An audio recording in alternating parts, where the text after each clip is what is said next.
above as well as under the water. Sperm whales,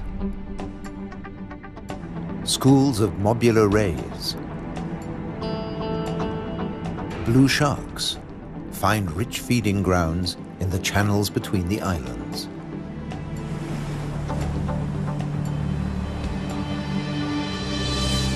Nutrient-rich reefs draw in life.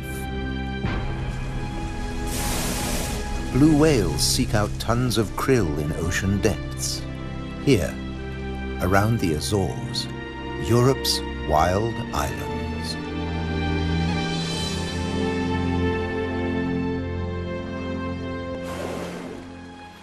A family of false killer whales cruise the ocean on the lookout for prey. A blue shark patrols alone. Shoalfish confuse single predators. But when they meet false killer whales, the water boils. An individual false killer whale dives down with its prey.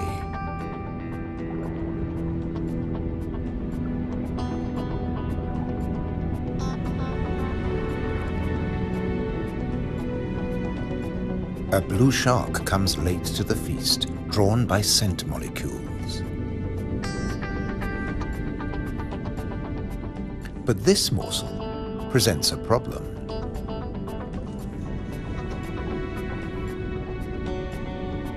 With jaws not made for chewing, it'll never swallow this tail fin.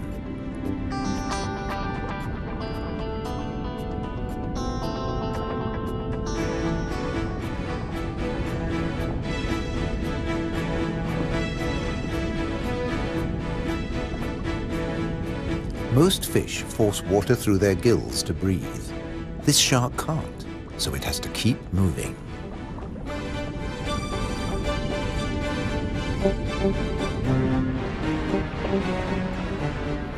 Near the surface, another blue shark is demolishing a tuna. This job its teeth can do: shake and take.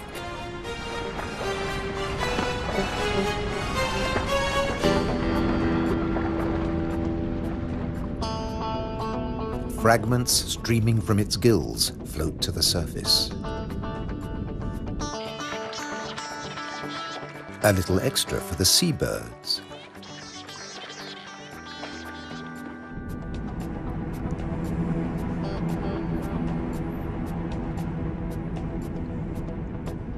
Not all the remains go up.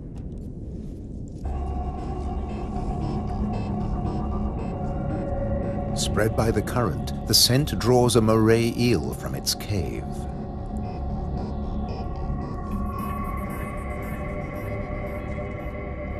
Sea bream, triggerfish, and painted combers are on its tail.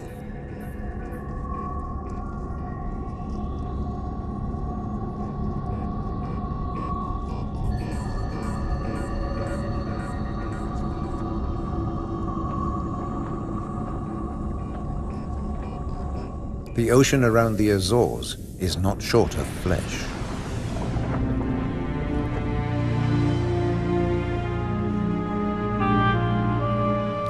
And yet above the water, the islands themselves have no large wild animals. When Portuguese sailors landed on the Azores in 1427, these first humans found no vertebrates at all, except birds and two small species of bat. The birds evolved over time.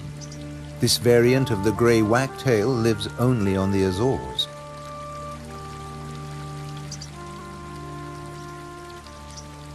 With head feathers a different color from its European relatives. Whole islands have changed too. Santa Maria must have been much warmer once.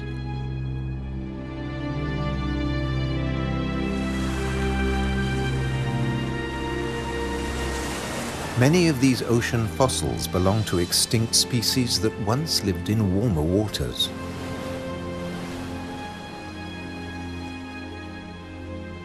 The water temperature may have fallen, but not the diversity of species.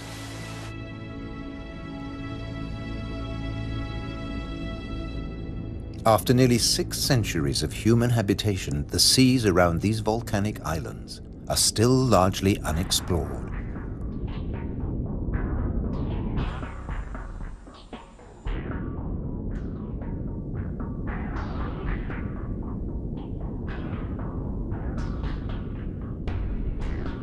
This is the world of the anglerfish.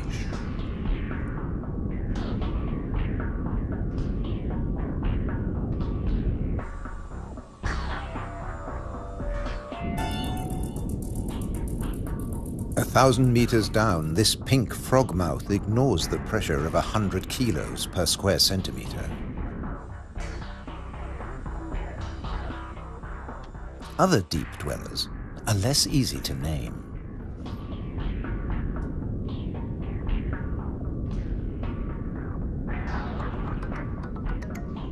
In the darkness, it's easy to underestimate your prey.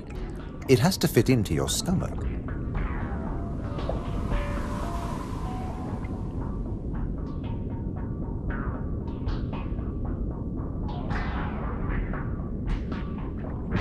The six-gill is one of the largest deep-sea sharks, but at night it swims to the shallows to feed. The spider crab lives in darkness. It has never seen this kind of light. Nor has its coral community. Beyond the scorpionfish and past the deep-sea sponges, there's an unknown world.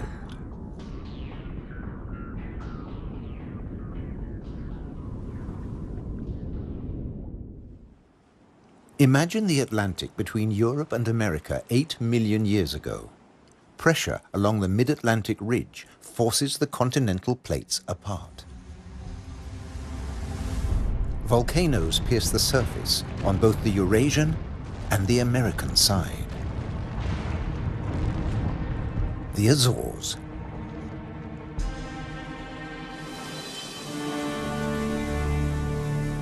Most of the volcanoes are dormant. Water, not lava, fills their craters.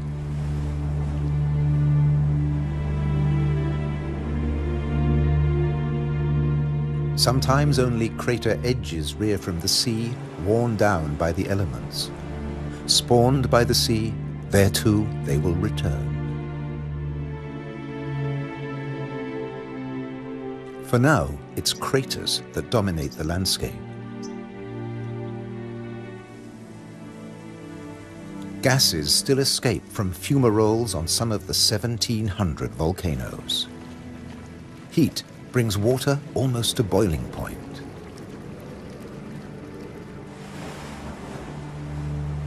A massive eruption hit Fayal Island 60 years ago.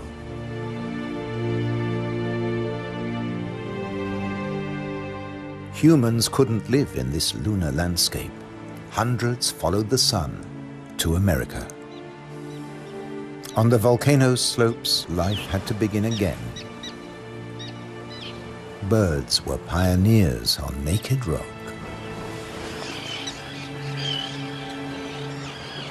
Wind and birds still bring seeds from over the sea. Some come floating in.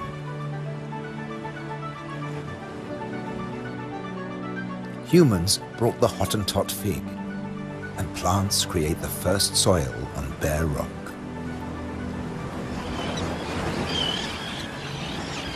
An active volcano will destroy life. Dormant or extinct, it can create it, above and below the water. The underwater cliffs of Formigas are the summit of a volcano. Overall, the waters of Europe's wild islands are home to more than 1,500 species. This is the spiny starfish.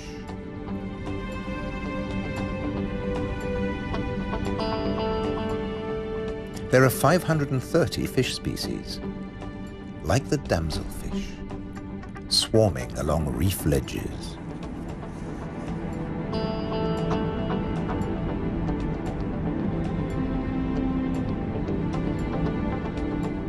The grouper is a formidable loner. Its giant maws scare off intruders.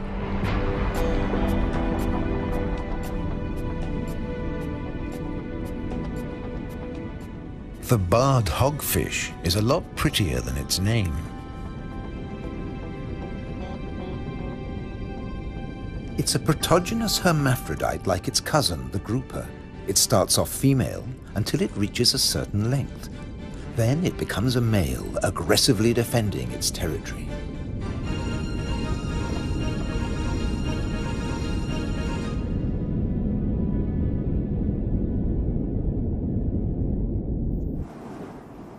The archipelago's weather changes too, up to 4 seasons in a single day.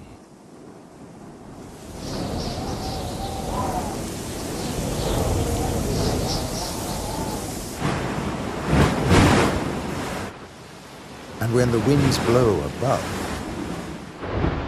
down below, no one is safe. The storm surge tears into the sea floor. But turbulence won't deter European eels from their prey. They're adaptable, living equally happily in salt and in fresh water. This is just swell. Heavy surf stirs up food. For some, that means come out and eat. For others, take cover. The powerful grouper hides in his rock grotto.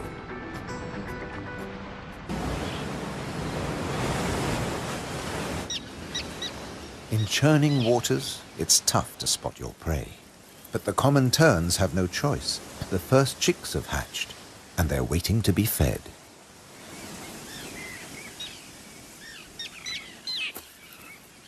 Elsewhere, adults are still brooding. The nest, a few pieces of dried grass, hardly visible. The parents sit in turn for 3 weeks. Their beak, both dagger and tweezers, is perfect for catching small fish.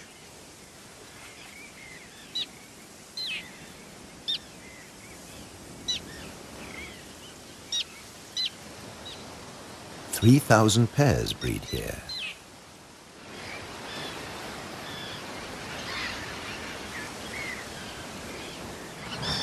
Typically, each couple lays 3 eggs.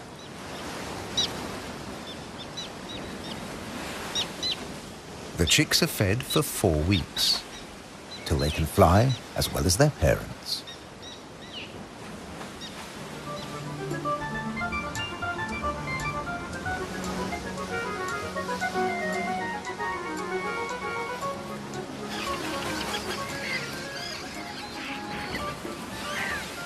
Then they're ready for takeoff on the long journey to South Africa.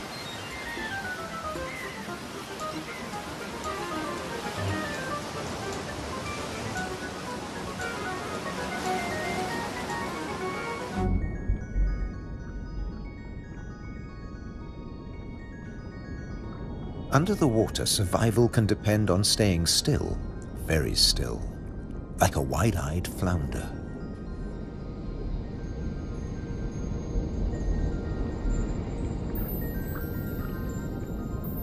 With his general-purpose military markings, the Guinean pufferfish doesn't mind being seen. The Atlantic lizardfish doesn't bother with disguises at all. It simply shimmies into the sand.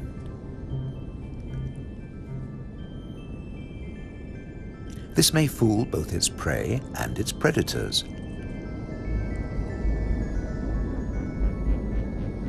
But it won't fool the pufferfish patrol.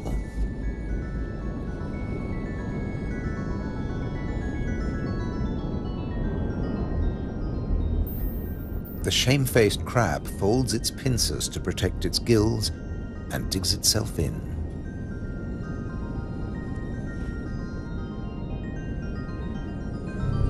Leaving no opening for the plump flatfish.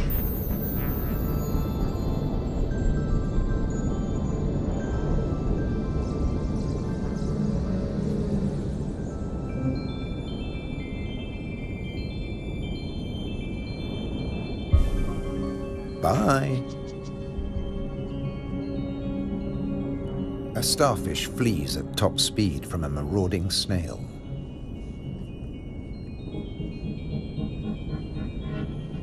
The Triton snail feeds mainly on echinoderms like the purple sea star.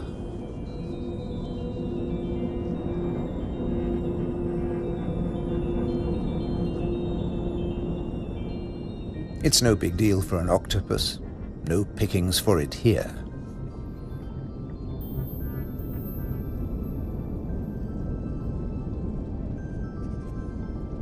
Sacrificing an arm, the starfish gets away.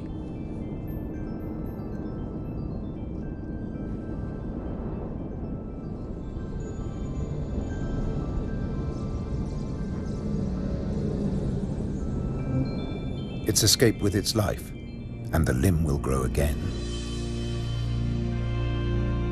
These wild islands in the Atlantic are a freshwater reservoir. Vast amounts of seawater vaporize in the warm ocean air, and freed of salt, they unload onto the Atlantic islands.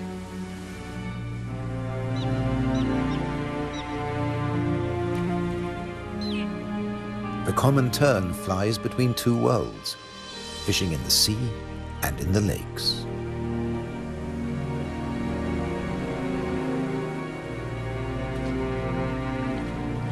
Humans brought the freshwater fish to these islands. Water flows straight off the impervious lava rock.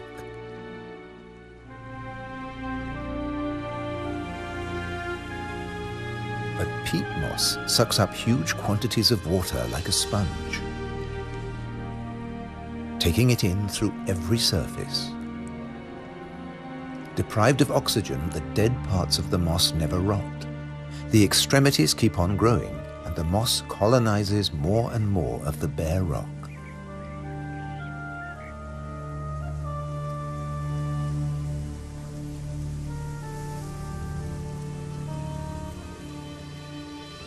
Just beneath, more than 270 caves pierce these wild islands, dark and cold. Perfect for isopods, crustaceans that have their breathing organs in their legs. Or for cyanobacteria, a life form that has existed for nearly 4 billion years. Cooling lava drops create amazing shapes. Shark's teeth. It's a hollow, secret world, just waiting to be filled. Past the undersea threshold of the Azores, it's permanent night. Perfect for a nocturnal common stingray.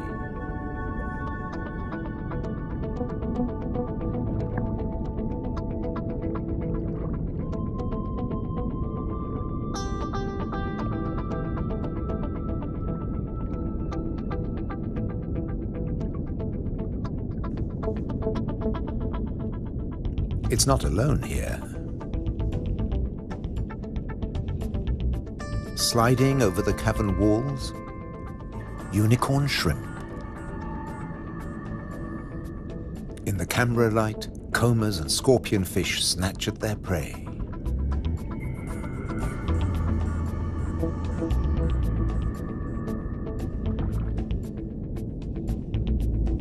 The brown moray eel is cleaning up on the cavern floor. The shrimps come up from deeper waters to spend the winter. For some, it's a short winter. The females packed with blue eggs are especially sought after.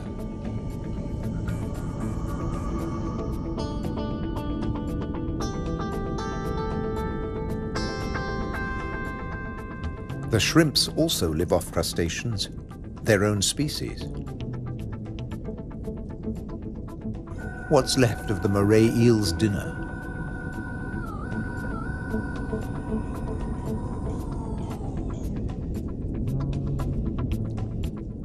First, eat your neighbor, then take time for a spot of grooming.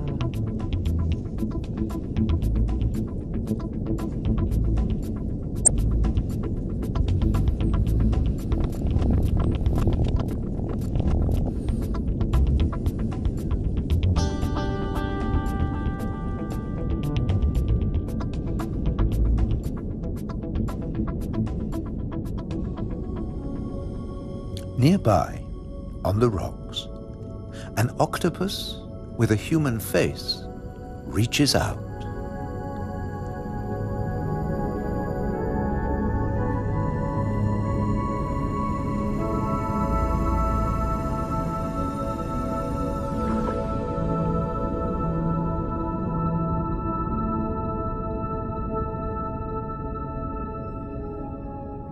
The stingray glides back to the ocean.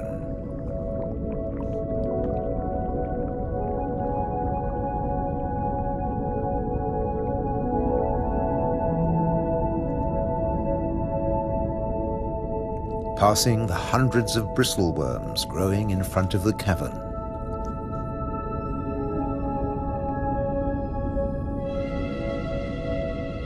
Their tentacles trap particles from the passing current to eat or to construct the tubes they live in.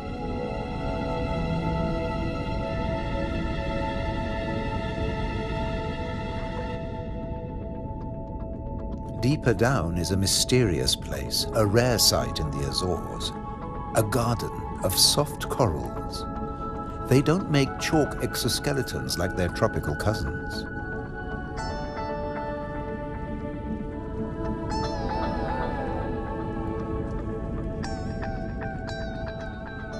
The currents carry plankton down to their home on sunken seamounts.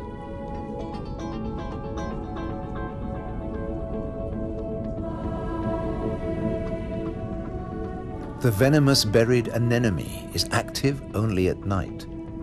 During the day, it contracts. Once, scientists couldn't agree whether corals were plants or animals, so they called them anthozoa, flower animals.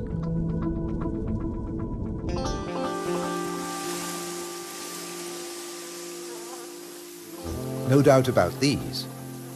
All the flowers on Europe's wild islands arrived from somewhere else. Hydrangeas came from Asia. Natural boundaries between fields. They're a symbol of the Azores.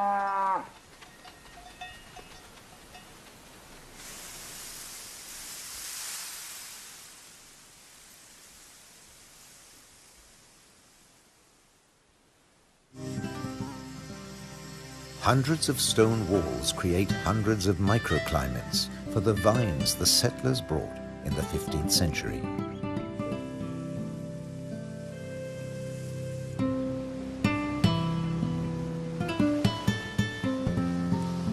"400 years later, the vineyards were abandoned as islanders left for America.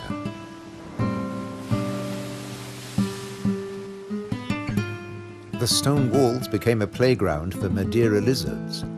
They were brought here by seafarers too. Azores wines are now fashionable again.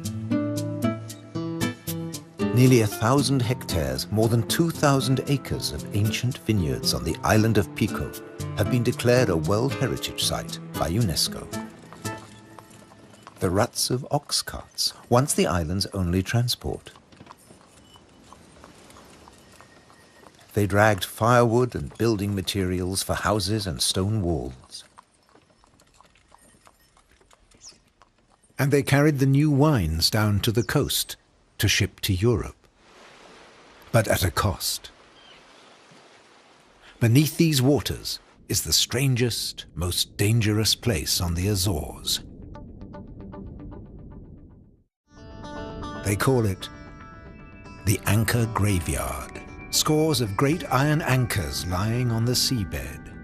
When an Atlantic storm hit, the only way to save your ship from the rocks was to cut the anchor rope fast and dash for the open sea.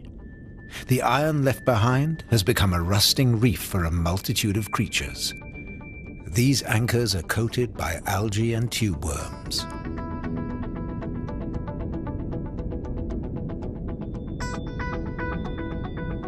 A shark's outline protects hiding fish.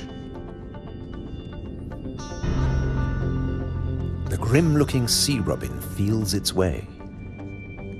The 3 front spines of its pectoral fins have their own receptor cells for finding food. The Mediterranean mooray's mouth is mournful, but it's miming the call of the sea robin's swim bladders. A common octopus discreetly searches for food. It will fit in anywhere.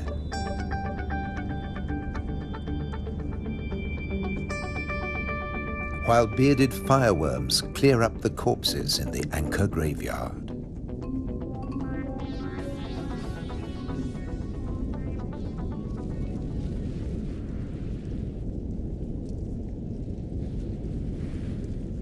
They are the mobile relatives of the immobile tube worms.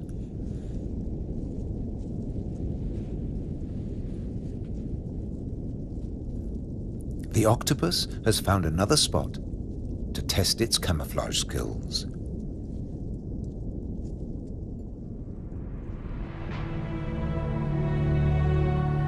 Above water, too, human presence is everywhere, even in the craters.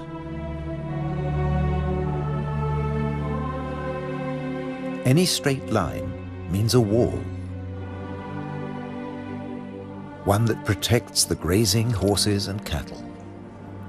By keeping the grass short, these domestic animals help the seasonal visitors that have been coming here for thousands of years. The ruddy turnstone digs to find fresh food. Black-bellied plover fly in from Russia on their way to their winter quarters in South America and South Africa.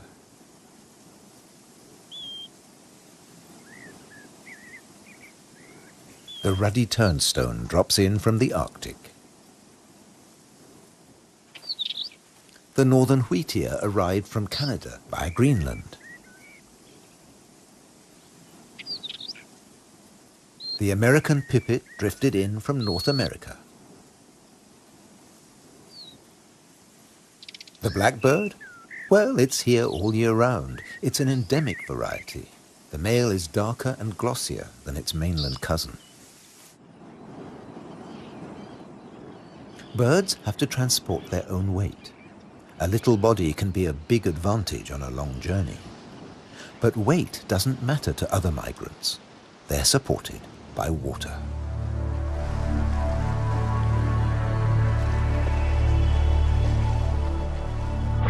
Humpback whales migrate between the Arctic and the tropics.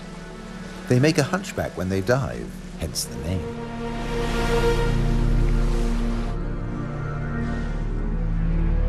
A pod of fin whales, the blue whale's closest relatives, the two species can interbreed. They swim back and forth between Arctic and subtropical waters.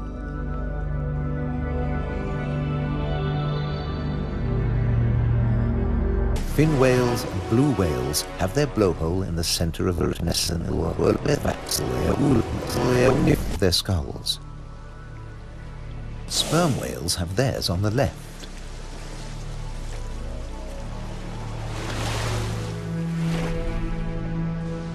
Baleen whales spend long periods sieving krill and plankton from the waters of the Azores.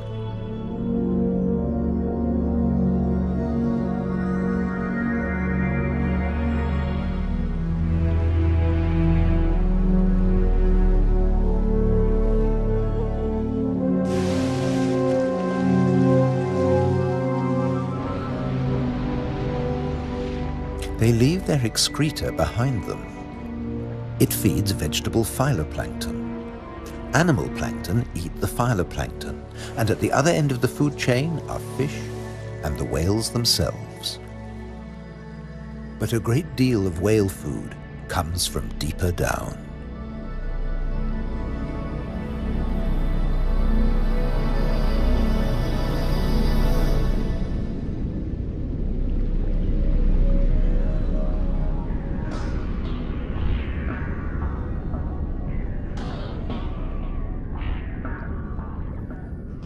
Meanwhile, not all the creatures of the eternal darkness are permanently banished to the depths. Every night, countless organisms leave the realm of the bizarre anglerfish and rise into shallower waters. Colossal amounts of krill join them on the upward journey. A nightly vertical migration. Salps and bioluminescent comb jellies illuminate the greatest movement of biomass on Earth. All here to harvest the vegetable plankton or get eaten themselves. This innocent-looking blob is anything but. A Portuguese man-o'-war is a colonial organism, a conglomeration of polyps serving different functions. One polyp is the sail. Innumerable other polyps repel invaders or catch booty with tentacles that stretch up to 30 meters. On the right, a salp has become ensnared. Venom from stinging cells kills the prey. The tentacles drag it to the mouth.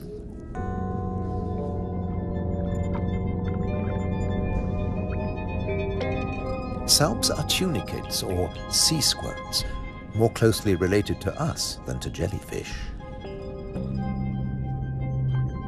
Delicate bands of muscle rhythmically contract, pumping water through the salp's body, filtering its food.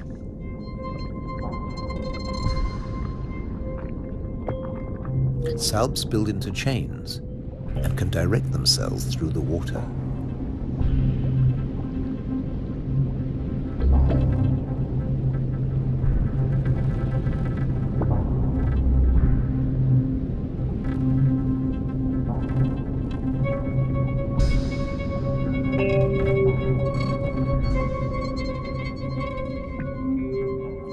A chain can be up to a meter or longer.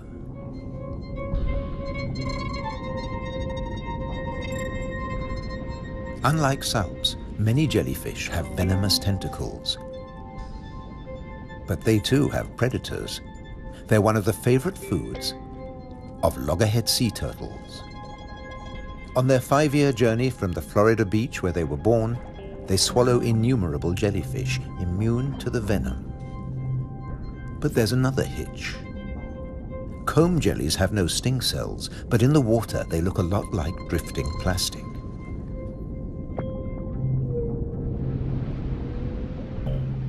And that's the problem. The turtles try to eat plastic, and it kills them.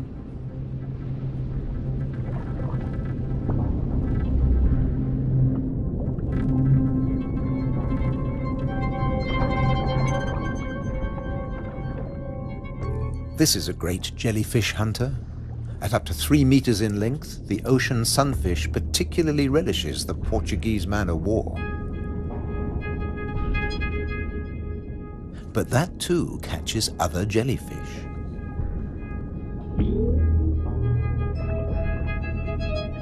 The sunfish can dive. This heaviest of all bony fish tears its prey apart in the depths.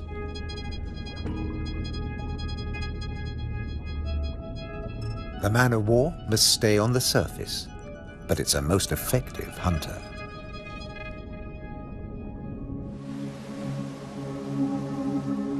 The Cory's shearwater also has a successful strategy, at least in its familiar world.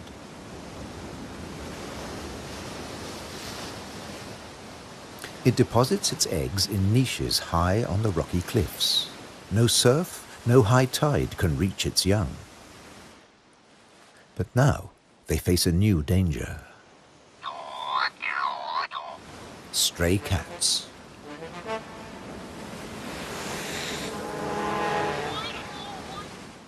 The female shearwater laid a single egg in May. Pity there's only one. Looks like a bad strategy now. They can't adapt to an unwanted gift brought by humans.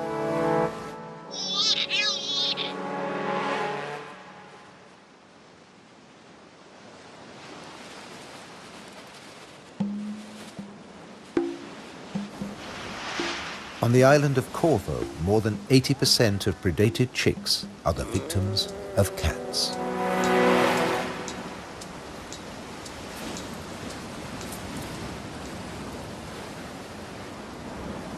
There's nothing the adult birds can do. They spend the whole day out over the sea.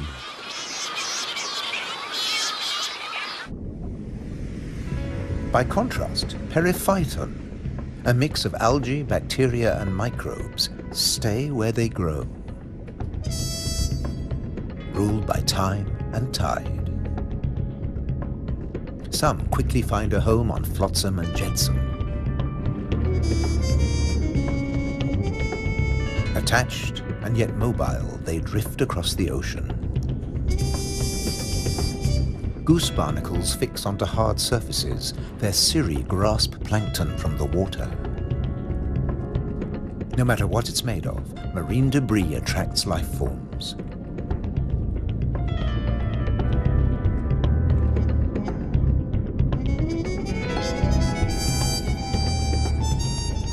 One of the ocean's fastest swimmers likes to stay close to flotsam, the mahi-mahi.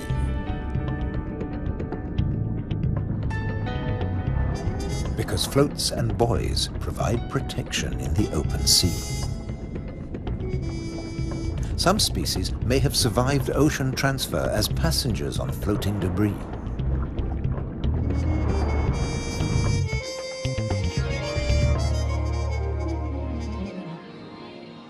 When shearwater breed, dusk brings a deafening chorus.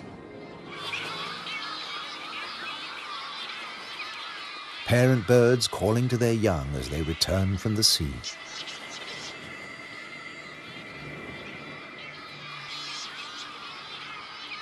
The birds recognize each other's cries.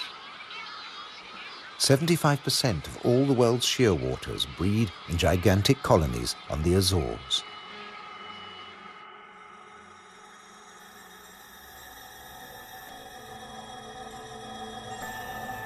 The name Madeira lizard says it all. This creature originated on a distant island. The Madeira wall lizard is very common on the Azores. It's one of the few reptiles found on these islands, and it's very fond of nectar. Invertebrates and vegetable matter complete its diet.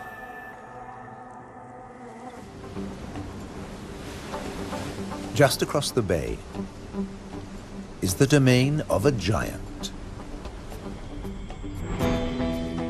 This is the whale shark.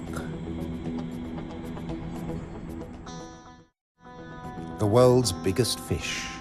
That's what 12 meters of muscle and cartilage say about the whale shark. Like mobula rays, it's mainly a plankton eater, but also eats crustaceans and small fish.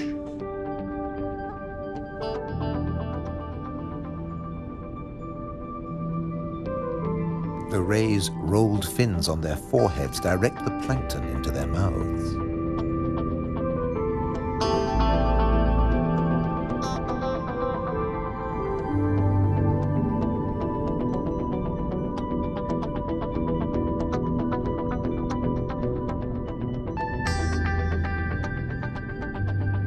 Mobula rays are part of the manta ray family.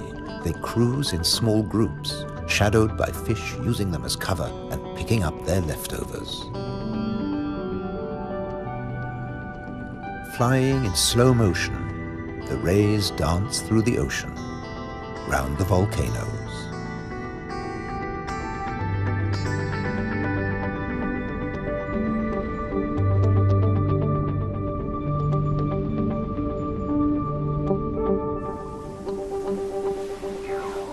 High above, there's something stirring on the cliffside.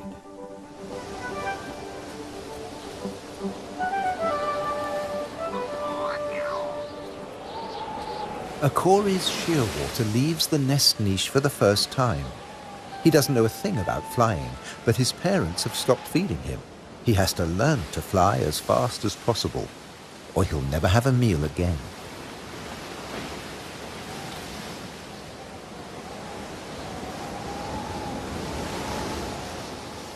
He needs a takeoff point with a fair wind.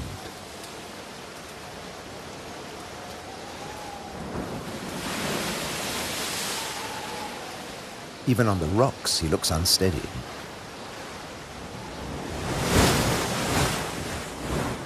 A fellow shearwater learns the difference between flying and falling.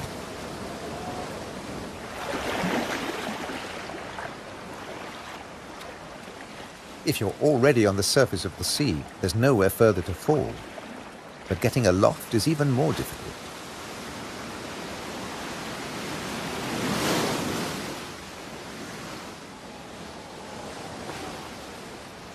Wings over water. That's the right idea.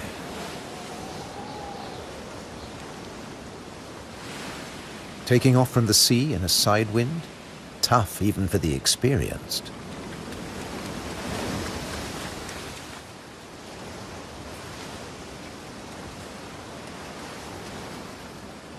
It's now or never. Pluck up your courage. Embrace the wind and off to South America.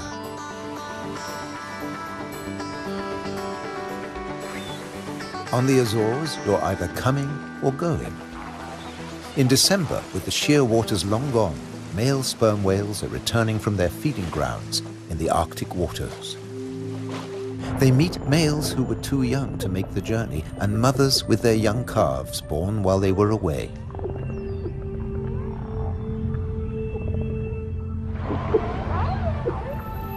While the mother dives for food, her calf stays on the surface. It'll be 2 years before he dives with the group.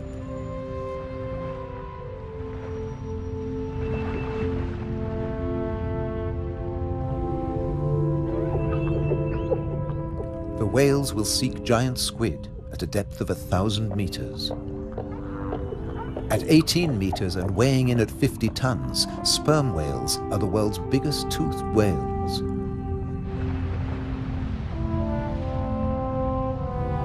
The calf will remain alone for up to an hour, defenseless against a possible attack by killer whales.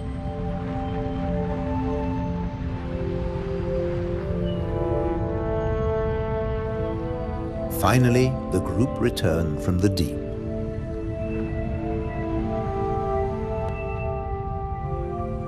The calf is once more under the protection of its mother. She will feed it for 2 years. During this time, she won't fall pregnant. Now the whales can take their ease, preferably hanging vertically in the water.